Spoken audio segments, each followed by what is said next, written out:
Okay, we are looking at book section 7.4, page 561. Particularly, we are looking at questions 25, 27, and 29. Pardon me here. All right, 25. 25, we are trying to find the area of like a segment of a circle. So we have something, let's get my circle here. So we've got a circle, something like this. And they want us to find this area right there, that little shaded area. They said the radius of the circle is 8, and then the central angle of my circle here is, I want to say it's 70. Let's see if I can do this here. Pardon me for a moment. That's 70 degrees. All right. Oh, I probably should put my number here too. We're looking at number 25. Okay, so I need to somehow figure out the piece that's missing here. So like this piece in here, if I look at that, I probably need to find the area of the sector of that circle and then subtract out the area of that triangle. So let's kind of do this first. So if this is the area of my sector right here, let's see if we can't do this here. Ready? All right. So let's find the area of the sector.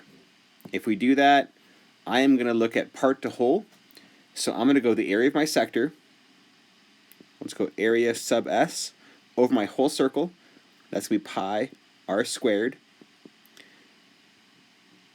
And that is going to be equal to 70 degrees over my whole circle. 360 degrees. Okay, and then we just start from there.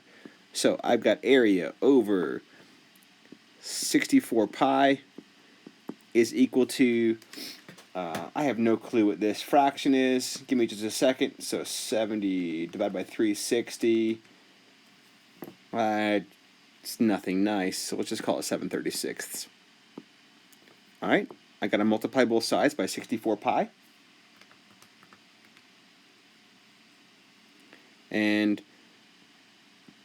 we are not going to have a nice number here, so I'm just going to go ahead and give myself it as a decimal equivalent. I'm getting like 39 and change. I'm just going to put my change on here. And then, do we have any units on this? Looks like it's in feet. All right. So there's the area of my entire sector. That's the red piece. Now, we've got to figure out what does it look like for this triangle piece right in here. So let's do that. We're going to move this up here for a moment. Please notice that that is two sides and the included angle. That means we are going to do our area. Ooh, you know what? I don't really like that at all. Let's go back to blue here, shall we? All right, let's go. Area equals 1/2 my base, 8, times my height, which is going to be 8 times the sine of that 70-degree angle. All right, so I've got 8 times 8 times 1/2, we're at 32, times the sine of 70. My calculator keeps turning off here. All right, so I'm going to go to the trig function, sine of 70, input my degree symbol, because I'm in radians.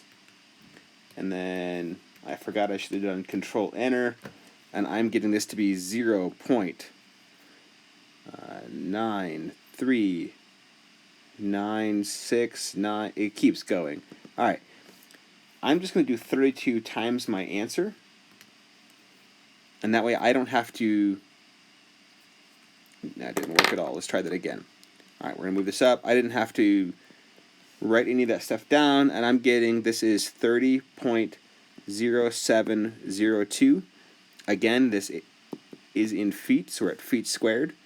Now, if I want to know the little section that was left over, I'm going to do the whole sector minus this triangle. So I'm going to do my red section minus this blue section. So, that little piece, that little segment, we're going to do the area of the sector of the circle and then we'll go minus the area of the triangle. Okay, so I have the 39.0954 minus my 30 and change number, and I'm getting 9.025, and then it keeps going. And this is area, so let's make sure we have the whole section there. Okay, now we're looking at problem number 27.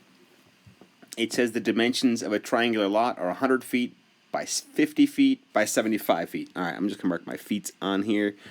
There's a basic rundown on my triangle. And then it says, if the price of the land is $3 per square foot, how much does the lot cost? Let's write that down. So I've got $3 per square foot. So I need to find my square footage and then multiply it by 3. Okay, this looks like a job for Heron's formula. Remember, that is the area of my triangle is going to be S times S minus each of the side lengths. And remember, S is going to be 1/2 all 3 of those side lengths added together. Okay, here we go. We've got area is equal to the square root of, I probably should figure out my S first, huh? Let's do that over here on the side. Let's change colors here. So I've got my S. Ooh, that's not quite what I wanted. Let's make sure that's not opaque here. I'm not sure what the deal is, but let's try it again. I don't know what just happened. Give me a second. All right, I got this thing figured out.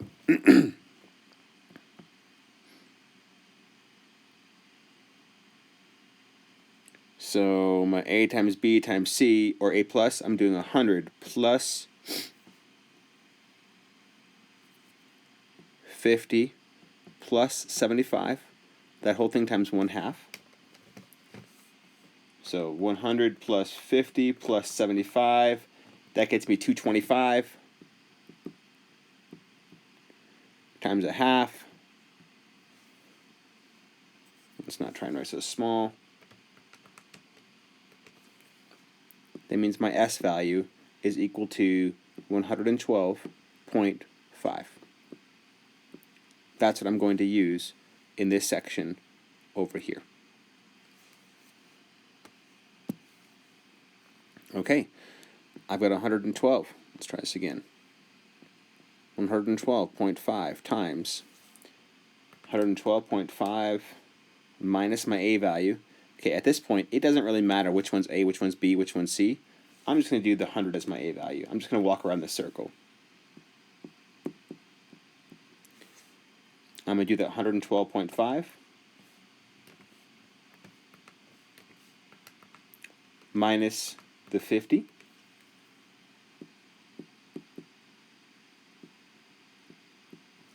And then I'm going to do the 112.5 minus that 75.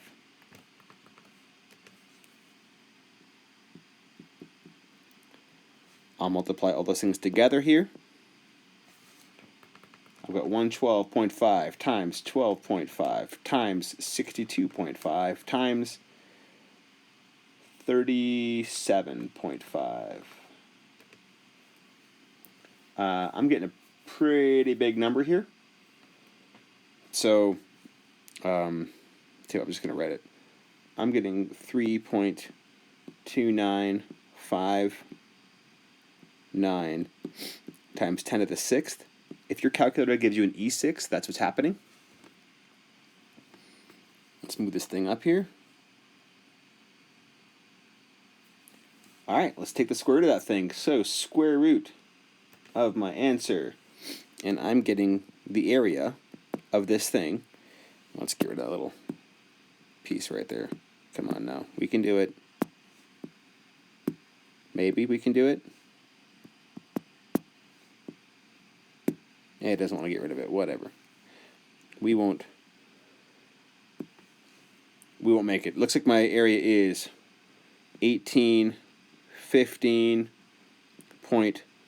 This is gonna be a 4. Are you ready? 4, 6. All right, and I don't quite remember what this was. This was feet, wasn't it? So we're in feet squared. So if we're going to finish off this problem, we now have to do area times $3 per square foot. So I'm going to do this 1815.46 times 3. And then that gives me a total of $5,446.38. Okay, we have one last question to go through together. This is question number 29. 29 has a semicircle with a triangle inscribed, and just in case you don't quite remember your geometry as well as you were hoping, any triangle inscribed in a semicircle is in fact a right triangle.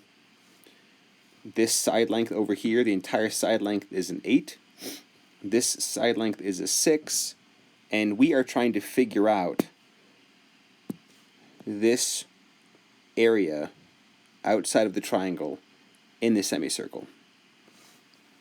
Now, it's tempting to go through and go ahead and use our area formulas, but I don't know.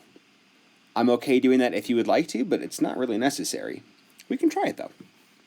So first off, I'm going to need to find out my side length right over here. So if I'm trying to find that side length, I need to do my good old Pythagorean theorem. So we have, let's call this side x. I've got x squared plus 6 squared equals 8 squared. That means I've got x squared is equal to 64 minus 36.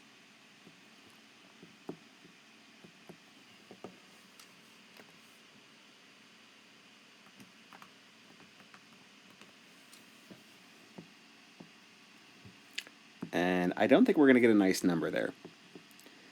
So, just because, well, hold on. So normally we'd get plus or minus.